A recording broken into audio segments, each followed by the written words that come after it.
If our world is to be changed, it's going to be done at the university level on the campus. I've come to challenge you to be a part of a world-changing movement.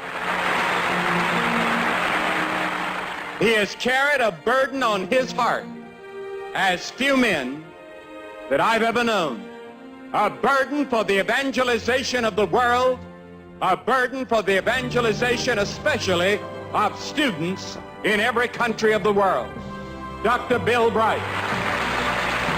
Multitudes through the centuries have given their lives for their faith, and we have the privilege of sitting to consider tonight the greatest challenge ever given to man, the privilege of serving the King of Kings and the Lord of Lords in taking the most joyful news the world has ever heard to all men. Several years ago, I had the opportunity to sit down with Dr. and Mrs. Bright and have a conversation with them. It was the year before Dr. Bright died, and he was suffering from pulmonary fibrosis.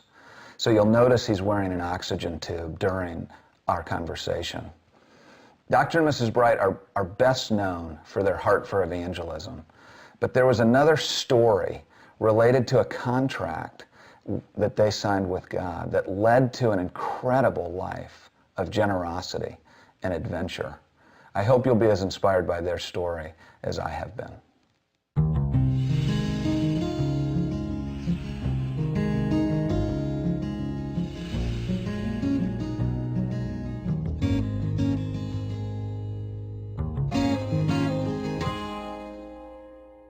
If we could start by you both maybe sharing a little bit about the decision you made in 1951 to sign a contract with God.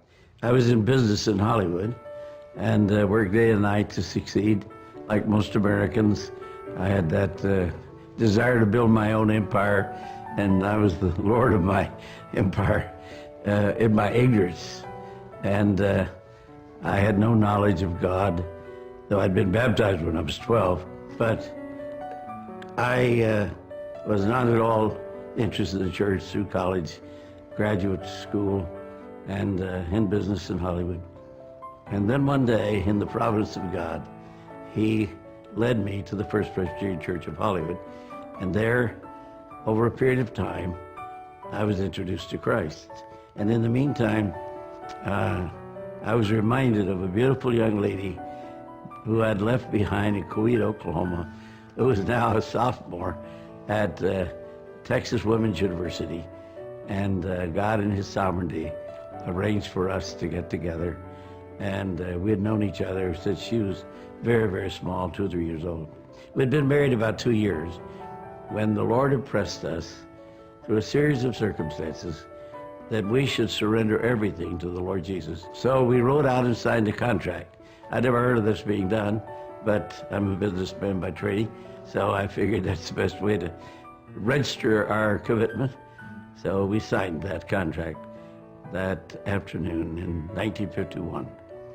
Well, about 24 hours later, in a very sovereign act, in a way that was life-changing, God met with me and gave me a vision for the world, which we call Campus Crusade for Christ. So had there been no contract, in my opinion, there would have been no vision.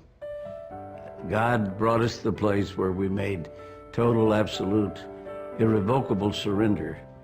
And then he knew he could trust us. And from there on, the vision began to be implemented and still is being implemented all over the world. I think from a woman's standpoint, you know, to sign that contract was a little, actually Bill had said, let's make a list of what we want out of life. And I thought that meant materially. I did say I'd like a house modest enough that anyone from Skid Row that would feel comfortable in it. And we worked on Skid Row for about 5 years. We had. In the prisons. And then, but lovely enough that we could entertain the President of the United States. Now that's a pretty big, that's a pretty big thing. But you know, God has put us in situations where we still don't own a home, but that where it's been exactly that. Sometimes I wish that it hadn't been, I might not have asked that question because It's been more responsibility and a lot to handle, but it's been, that was our heart. We wanted to have a part in reaching everybody.